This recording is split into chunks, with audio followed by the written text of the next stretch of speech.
دوستو آج فرضی اور ڈھونگی بابا لوگوں کو بیوقوف بنا رہے ہیں، وہیں دوسری طرف ہمارے وہ مولوی جو فرضی اور کم علم والے ہیں، ان کا قرآن حدیث سے کوئی تعلق نہیں، وہ جھاڑ پھونک کے ذریعے لوگوں کو بیوقوف بنا رہے ہیں اور پیسہ کما رہے ہیں۔ ہماری نادان بہنیں ان کے پاس جا کے اپنے ایمان، اپنے عقیدوں کو خراب کر رہی ہیں۔ اور کیا آپ کو معلوم ہے کہ یہ جو جوتش، یہ لوگ جو باتیں بتاتے ہیں وہ کچھ باتیں سچ کیوں ہوتی ہیں؟ اس کا تعلق یہ ہے کہ اللہ تعالیٰ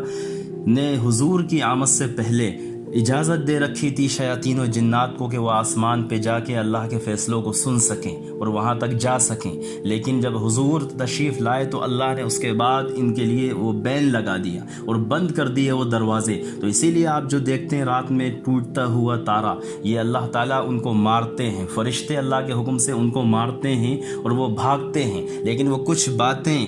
سن کر وہاں سے جب بھاگتے ہیں اور وہی وہ جوتشوں کے کان پہ جا کے شیاطین پھونک دیتے ہیں، جن کی وجہ سے یہ کچھ باتیں جو بتاتے ہیں وہ صحیح ہو جاتی ہیں۔ لیکن یاد رکھیے ہمارے نبی نے فرمایا بچو جوتشوں کے پاس جانے سے، ان کے پاس اپنے حال پوچھنے سے، مستقبل پوچھنے سے بچو۔ اور حضور نے فرمایا میری امت کے 70,000 ایسے لوگ جنت میں بغیر حساب کتاب کے داخل ہوں گے کہ جو جھاڑ پھونک سے بچیں گے، جو فرضی قسم کے باباؤں کے پاس جانے سے بچیں گے، جو تعبیہ گنڈوں سے بچیں گے، جو اپنے ایمان کو، اپنے عقیدے کو سلامت رکھیں گے۔